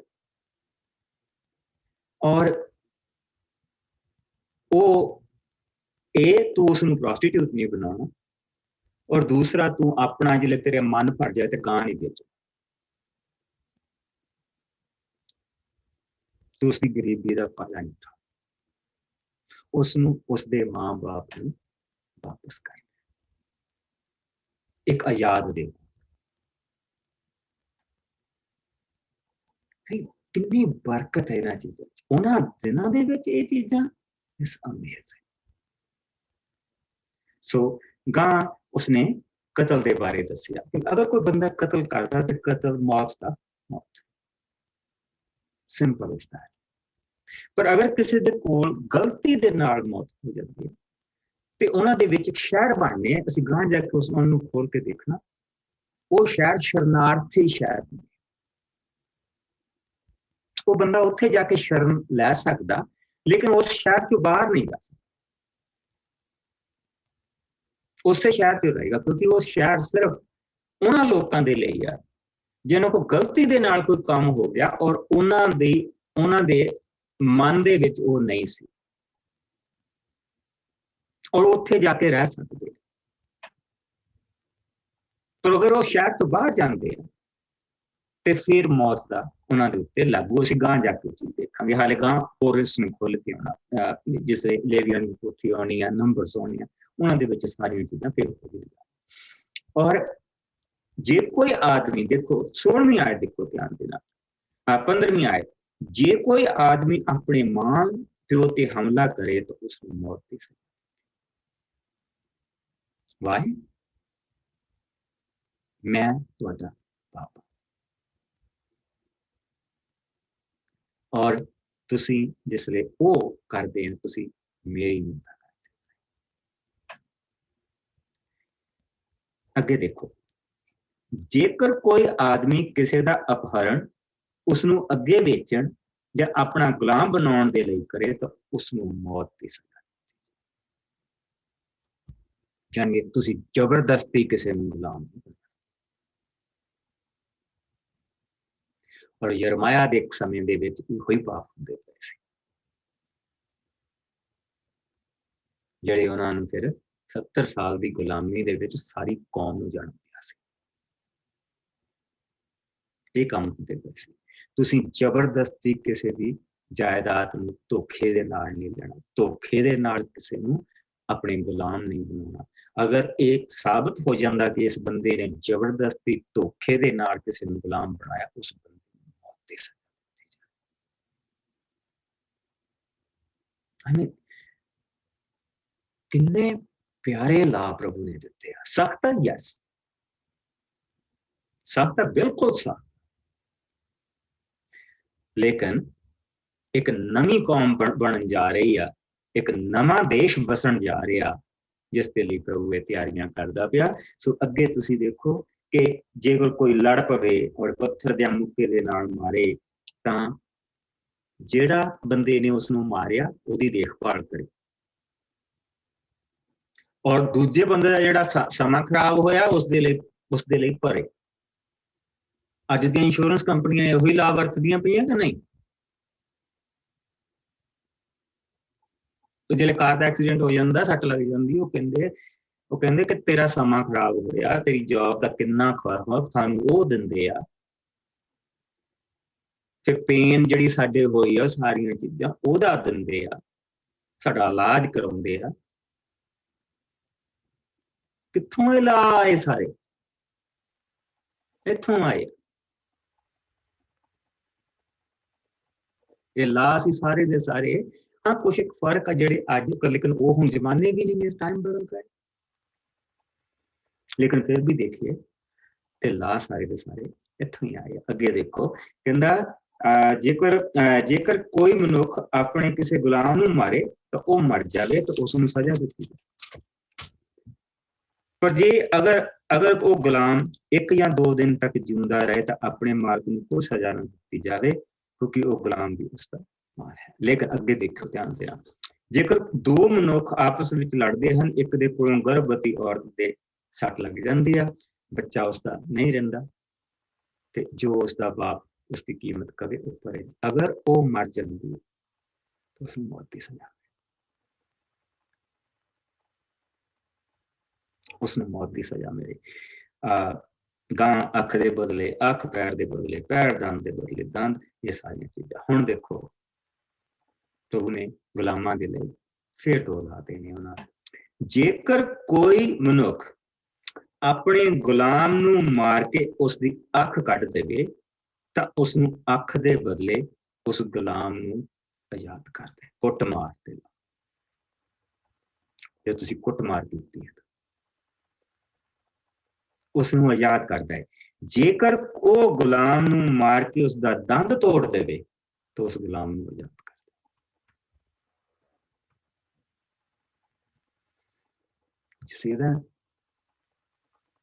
ਹੁਣ ਮੈਨੂੰ ਤੁਸੀਂ ਦੱਸੋ ਕਿ ਇਹਨਾਂ ਲਾਜ਼ ਦੇ ਵਿੱਚ ਪ੍ਰਭੂ ਦੀ ਗ੍ਰੇਸ ਆ ਕਿ ਲਾ ਬੜੇ ਸਖਤ ਆ? ਪ੍ਰਭੂ ਕਿਹਨੂੰ ਦੇਖਦਾ ਪਿਆ? ਸਭ ਤੋਂ ਹੇਠਲੇ ਨੂੰ, ਸਭ ਤੋਂ ਹੇਠਲੇ ਨੂੰ। ਉਹ ਜਿਨ੍ਹਾਂ ਦੇ ਬੱਚਿਆਂ ਦੇ ਬੱਚਿਆਂ ਦੇ ਬੱਚਿਆਂ ਦੇ ਬੱਚੇ ਵੀ ਕਦੀ ਆਜ਼ਾਦ ਨਹੀਂ ਹੋਏ ਸੀ, ਪ੍ਰਭੂ ਦਾ ਸਾਰਾ ਧਿਆਨ ਉਹਨਾਂ ਨੂੰ ਆਜ਼ਾਦ ਕਰਨ ਦੇ ਲਈ ਹੈ, ਕਿਉਂਕਿ ਅਸੀਂ ਵੀ ਪਾਪਾਂ ਦੇ ਗੁਲਾਮ ਸੀ। ਔਰ ਇਸੇ ਹੀ ਪ੍ਰਭੂ ਨੇ ਸਾਨੂੰ ਆਜ਼ਾਦ ਕੀਤਾ, ਇਸੇ ਹੀ ਪ੍ਰਭੂ ਨੇ ਸਾਡੀ ਕੀਮਤ ਦਿੱਤੀ ਹੈ, ਇਸੇ ਪ੍ਰਭੂ ਨੇ ਸਾਡੀ ਕੀਮਤ ਭਰੀ ਹੈ। ਔਰ ਕੀਮਤ ਭਰ ਕੇ ਸਾਨੂੰ ਗੁਲਾਮ ਨਹੀਂ ਬਣਾਇਆ, ਬਲਕਿ ਆਜ਼ਾਦ ਕੀਤਾ। ਤੇ ਉਸਨੇ ਕਿਹਾ, ਇੱਕ ਸਮਾਂ ਤੁਸੀਂ ਪਾਪ ਦੇ ਗੁਲਾਮ ਸੀ, ਪਰ ਹੁਣ ਤੁਹਾਡੀ ਕੀਮਤ ਦੇ ਕੇ ਤੁਹਾਨੂੰ ਆਜ਼ਾਦ ਕੀਤਾ ਗਿਆ, ਸੋ ਆਜ਼ਾਦਾਂ ਦੀ ਤਰ੍ਹਾਂ ਆਪਣਾ ਜੀਵਨ ਗੁਜ਼ਾਰੋ। It's beautiful. It's beautiful.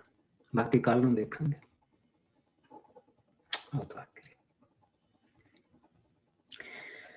ਪਿਆਰੇ ਪ੍ਰਭੂ, ਤੇਰਾ ਬਹੁਤ ਸ਼ੁਕਰ ਕਰਦੇ ਹਾਂ ਮੇਰੇ ਮਾਲਕ। ਤੂੰ ਇਹ ਉਹ ਲੋਕ ਜਿਨ੍ਹਾਂ ਨੂੰ ਗੁਲਾਮੀ ਦੇ ਵਿੱਚੋਂ ਕੱਢ ਕੇ ਲੈ ਕੇ ਆਇਆ, ਖੁਦਾਵੰਦ ਤੂੰ ਉਹਨਾਂ ਨੂੰ ਇਹ ਸਾਰੇ ਨਿਯਮ ਦੇ ਰਿਹਾ ਕਿ ਉਹਨਾਂ ਨੇ ਕਿਸ ਤਰ੍ਹਾਂ ਵਰਤਾਓ ਕਰਨਾ। ਔਰ ਸਭ ਤੋਂ ਪਹਿਲਾਂ ਪ੍ਰਭੂ ਜੀ, ਤੇਰਾ ਧਿਆਨ ਉਸ ਸਮੇਂ ਦੇ ਸਭ ਤੋਂ ਛੋਟੇ ਵਰਗ ਦੇ ਉੱਤੇ ਗਿਆ, ਕਿਉਂਕਿ ਜਿੱਥੇ ਇਹ ਜਾ ਰਹੇ ਆ ਉੱਥੇ ਗੁਲਾਮਾਂ ਦੀ ਹਾਲਤ ਇਹਨਾਂ ਤੋਂ ਵੀ ਭੈੜੀ ਹੈ। ਉਹਨਾਂ ਜੰਗਾਂ ਦੇ ਵਿੱਚ ਬਹੁਤ ਸਾਰੇ ਲੋਕਾਂ ਨੇ ਪ੍ਰਭੂ ਜੀ ਇਹਨਾਂ ਦੇ ਗੁਲਾਮ ਬਣਨਾ ਆ। ਬਹੁਤ ਸਾਰੇ ਲੋਕਾਂ ਨੇ ਦੂਰੋਂ ਆ ਕੇ ਗੁਲਾਮੀ ਚੁਣਨੀ ਆ। ਸੋ ਪਿਆਰੇ ਪ੍ਰਭੂ, ਤੂੰ ਉਹਨਾਂ ਸਾਰੀਆਂ ਚੀਜ਼ਾਂ ਦੇ ਲਈ ਆਪਣੇ ਲੋਕਾਂ ਨੂੰ ਬਰਕਤ ਦੇ ਰਿਹਾ, ਨਿਯਮ ਦੇ ਰਿਹਾ। ਔਰ ਇਹਨਾਂ ਨਿਯਮਾਂ ਦੇ ਵਿੱਚ ਤੂੰ ਪ੍ਰਭੂ ਜੀ ਆਪਣੇ ਲੋਕਾਂ ਨੂੰ ਇੱਜ਼ਤ ਦੇ ਰਿਹਾ। दूर दूर ਦੀਆਂ ਕੌਮਾਂ ਦੇ ਵਿੱਚ ਪ੍ਰਭੂ ਜੀ ਤੂੰ ਇੱਜ਼ਤ ਦੇ ਰਿਹਾ।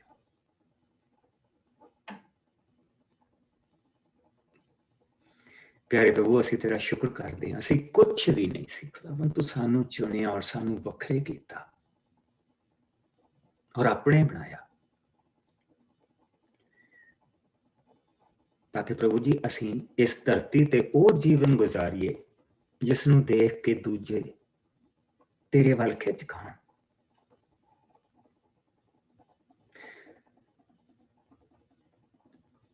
ਪਿਆਰੇ ਪ੍ਰਭੂ ਇਹ ਸਾਰੇ ਹੁਕਮ ਜੋ ਦਿੱਤੇ ਗਏ ਇਹਨਾਂ ਨੂੰ ਪੱਥਰ ਦੇ ਉੱਤੇ ਦਿੱਤੇ ਗਏ, ਪੱਥਰ ਦੀਆਂ ਸਲੇਟਾਂ ਤੇ ਦਿੱਤੇ ਗਏ, ਪਰ ਸਾਨੂੰ ਜੋ ਹੁਕਮ ਪ੍ਰਭੂ ਜੀ ਤੂੰ ਦੇਣਾ ਉਹ ਸਾਡੇ ਦਿਲਾਂ ਤੇ ਲਿਖੇ ਹੋ। ਸੋ ਸਾਡੇ ਦਿਲਾਂ ਦੀਆਂ ਅੱਖਾਂ ਨੂੰ ਖੋਲ, ਪਵਿੱਤਰ ਆਤਮਾ ਦੀ ਤਾਕਤ ਦੇ ਨਾਲ ਪ੍ਰਭੂ ਜੀ ਅਸੀਂ ਉਹਨਾਂ ਹੁਕਮਾਂ ਦੇ ਪਿੱਛੇ ਚੱਲ ਸਕੀਏ ਔਰ ਤੇਰੇ ਲੋਕ ਕਹਾਈਏ। ਇਸ ਸਾਰੇ ਸਮੇਂ ਨੂੰ ਪ੍ਰਭੂ ਜੀ ਅਸੀਂ ਤੇਰੇ ਹੱਥਾਂ ਦੇ ਵਿੱਚ ਦਿੰਨੇ ਹਾਂ। ਬੁਰੇ ਔਰ ਬੁਰਾਈ ਤੋਂ ਸਾਨੂੰ ਬਚਾ ਕੇ ਰੱਖਣਾ, ਆਪਣੀ ਨਜ਼ਦੀਕੀ ਦੇ ਵਿੱਚ ਤੂੰ ਸਾਨੂੰ ਬਣਾ ਕੇ ਰੱਖਣਾ। ਬਾਕੀ ਦਾ ਸਮਾਂ ਪ੍ਰਭੂ ਜੀ ਤੇਰੀ ਦਇਆ, ਤੇਰਾ ਰਹਿਮ, ਤੇਰਾ ਪਿਆਰ ਸਾਡੇ ਸਭ ਦੇ ਨਾਲ ਬਣਿਆ ਰਹੇ, ਤੇਰੀ ਰਾਖੀ ਸਾਡੇ ਸਭ ਦੇ ਨਾਲ ਬਣਿਆ ਰਹੇ। ਇਹ ਸਭ ਕੁਝ ਅਸੀਂ ਆਪਣੇ ਪਿਆਰੇ ਪ੍ਰਭੂ ਯਿਸੂ ਮਸੀਹ ਦੇ ਮਿੱਠੇ ਔਰ ਪਿਆਰੇ ਨਾਮ ਚ ਮੰਗਦੇ ਔਰ ਸਾਰੇ ਭੈਣ ਭਰਾ ਕੇ ਆਮੀਨ। ਸੋ ਹੁਣ ਕੱਲ ਨੂੰ ਅਸੀਂ ਜਿਹੜੇ ਪ੍ਰਭੂ ਨੇ ਬਾਕੀ ਦੇ ਨਿਯਮ ਦਿੱਤੇ ਆ ਉਹਨਾਂ ਵੱਲ ਧਿਆਨ ਕਰਾਂਗੇ। ਸੋ ਅਗਲੇ 2-3 ਦਿਨ ਹੁਣ ਲਗਾਤਾਰ ਅਸੀਂ ਪ੍ਰਭੂ ਦੇ ਨਿਯਮਾਂ ਦੇ ਵਿੱਚ ਦੀ ਨਿਕਲਾਂਗੇ ਔਰ ਇੱਥੋਂ ਬੜੀ ਬਰਕਤ ਮਿਲੇਗੀ, ਬੜੀ ਬਰਕਤ। Thank you, brother ji. Yes.